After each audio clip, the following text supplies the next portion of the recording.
Well, this is the perfect time to ask, what do you think of our greatest ally? Oh, of course, with Israel. I don't think I can say the name. You're referring to Australia. Yeah. Well, If I say the name, they might have put it on YouTube. But okay, well, but if that's we all have right. to We already bleep a said few this, things, right? yeah. So I'll just answer what's your straightforward. Yeah.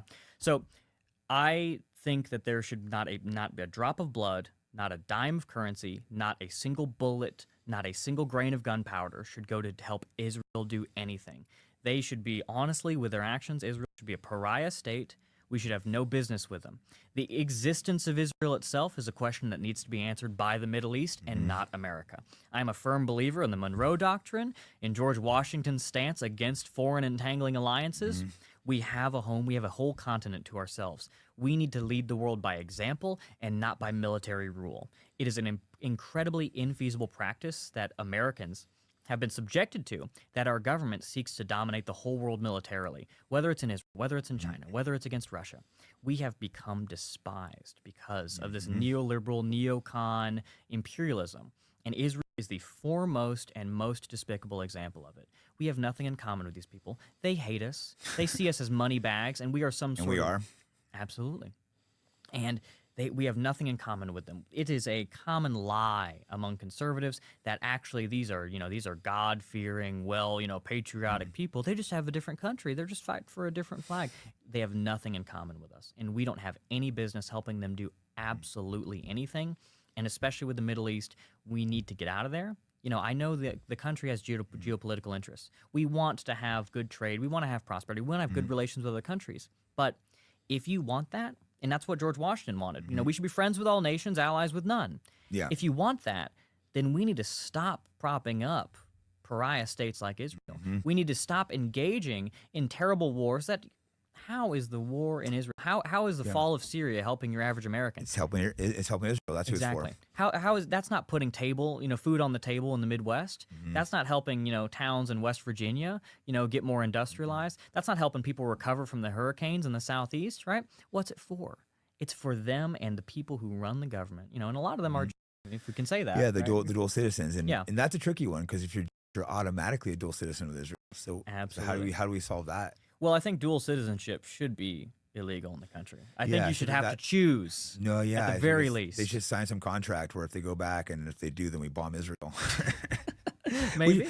We shouldn't give them a dime. That's my. No. I don't want anything. I'm much more pro-Palestinian than Israel, but I just don't want to be involved. I don't want to be fighting it because if we stopped funding Israel, they would have to. They wouldn't be able to treat the Palestinians. They'd have to change their tone. And it's. I don't know if you're watching the videos. I know you're not like pro-Palestinian, but it's evil what Israel is doing to them. Of course. Have you watched it? It's just their children they're killing. Brutal, you can see that's evil, right? Even it's though a very you're not brutal pro-Muslim. and human war that's being waged. It's just disgusting. And it's. And of course, I don't have a whole lot in common with Muslims either. Yeah. I'm not going to start waving an Iranian flag around. I get it. These people are also different from me. But it is a brutal and inhuman war which is being waged, and that should be a wake-up call to Americans. This is where your tax dollars are going. This is where your representatives, again, who are they representing? It's the House of Representatives, right? They're supposed to be representing you. And in the Senate, the senators are supposed to represent the states.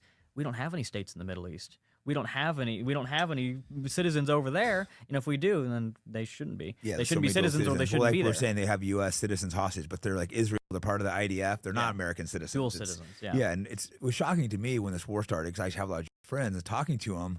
I realized a lot of them support Israel over America. That was like, wow, this is interesting. And that's supposedly the definition of anti-Semitism to claim that. Yeah, I was nominated top 10 anti-Semites of the year. You might Congratulations. make it next year. You might make it next year. It sounds like no, we'd had a working big fight if we would disagreed on this one. But I'm agreeing with you too much. I need to find some things to argue with. Yeah. No. Well, the thing is, dual citizenship. I think that's a relatively new legislative invention. And also, what kind of country allows people to have dual loyalty? You can say, it's so wrong to claim that they have dual loyalty. Then why are you still a citizen? Yeah. Right. But you should. A lot of them do. You can't say all because that's not fair. But a lot of them do. That Jonathan Pollard, who's one of the worst spies, he even said, all Jews dual loyalty, and he was spying. Trump pardoned him. Yeah, absolutely. No, and you can claim that there's good people in every race, and sure there are. I believe I'm a true believer there is. Yeah. No, of course. And especially in all these countries that are waging war, I'm broadly anti-war. I think there have been just wars that have been fought. Many of them Not the majority of them, in the early history of America. I think obviously the Revolutionary War. All those things. The Mexican-American War was great.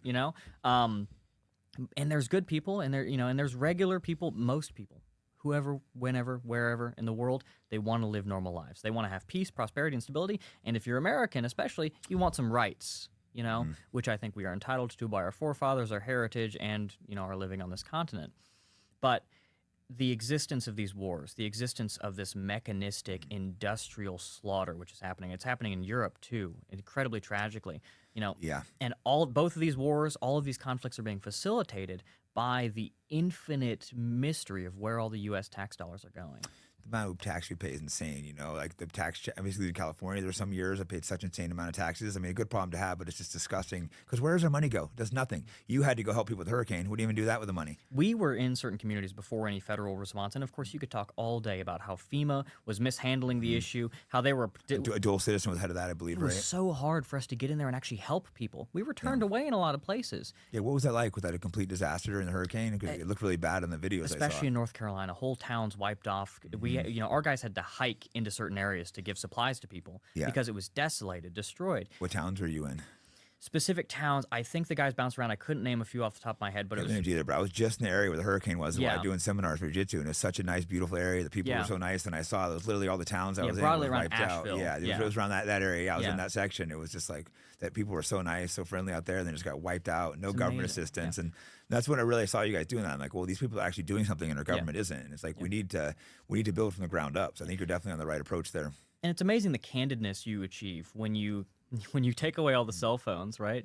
And you actually get on the ground with people and you're helping them. And you know, that's not just great for the people we're helping, of course. You help all races, by the way, too, or we prioritize almost to the exclusion of all others, practically to the exclusion of all others, our own people. But especially with these hurricanes. But you wouldn't leave someone like drowning. If somebody's drowning in a river, no, of course not. You know, right. because again, I believe in the general semblance of human rights and virtue. But we, as an organization that engages in charity, we should be allowed, socially permitted, to focus on our own group. Again, it's about representation. And when we go out there, it's not just great for the people we're helping, you know, and it's amazing the type of candid appreciation you have from people, because it's so great for our guys too, because our guys can join. And a lot of people, you know, they may be listening to this and they want to help their country. They want to help their people. They want to have an active role in history. And when our guys go out there and do that, it is amazing that they are able to actually feel and see the impact. It feels so good helping and doing stuff, you know. Virtue is amazing. I've worked for charities before, some of them being scams, but when I worked for one that was good, you know, where I was helping train inner city kids to work out and do sports and stuff, it felt so good actually helping.